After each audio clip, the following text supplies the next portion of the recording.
and I can see my own silhouette. I'm getting stronger, step by step. How do you write like JRR Tolkien? Is it possible, and is it something that anyone can do? In my view, it is possible, but it is not something that most people can do. As it happens, he has shared some of his methodology and inspiration.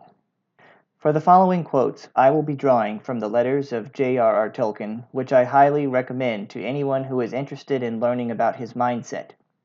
Regarding his inspiration for writing Lord of the Rings, Tolkien says the following.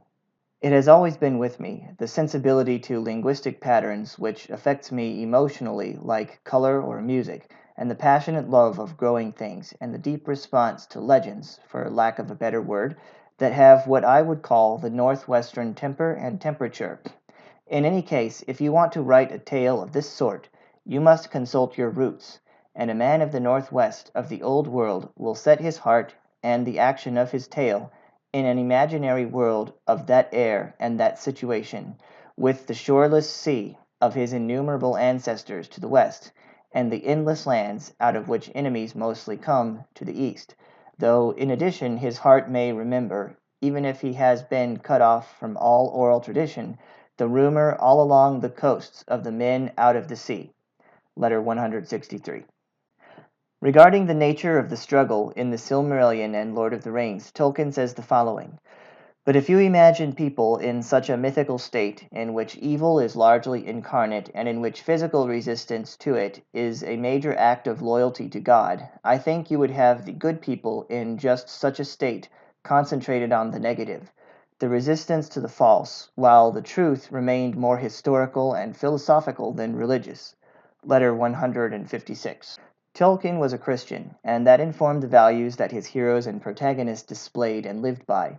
It is an indispensable portion of the equation, and without it none of those stories would exist.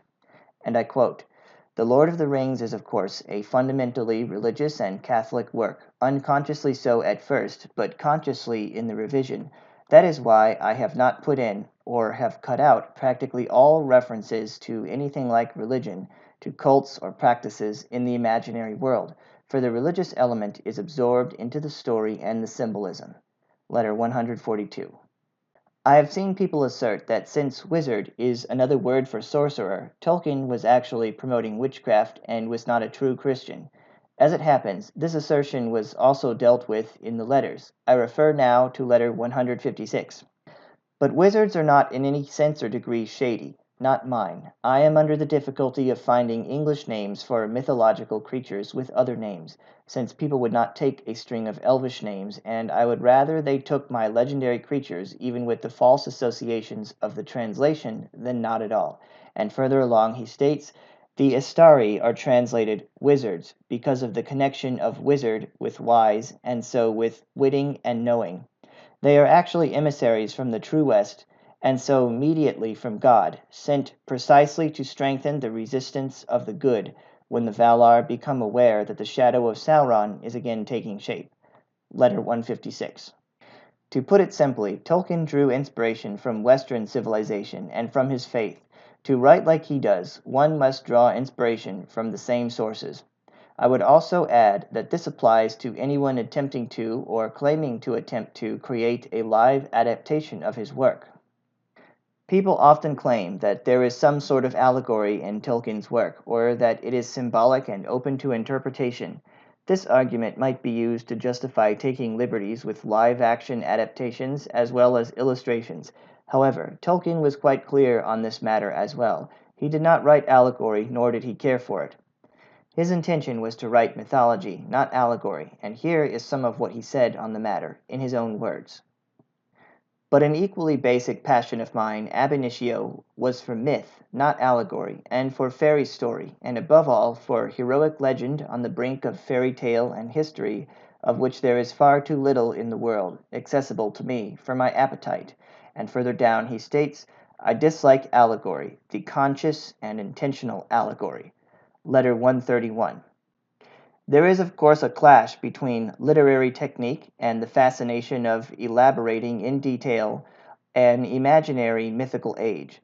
Mythical, not allegorical. My mind does not work allegorically. Letter 144. I am not naturally attracted, in fact much the reverse, by allegory, mystical or moral. Letter 262.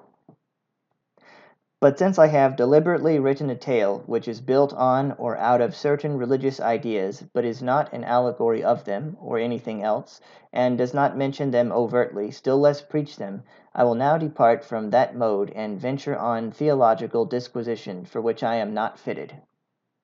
When it comes to this issue, there are more quotes than what I have provided, but this ought to be enough. For people who are interested in hearing more of Tolkien's direct statements, I would recommend reading The Letters of JRR Tolkien. Thanks for listening.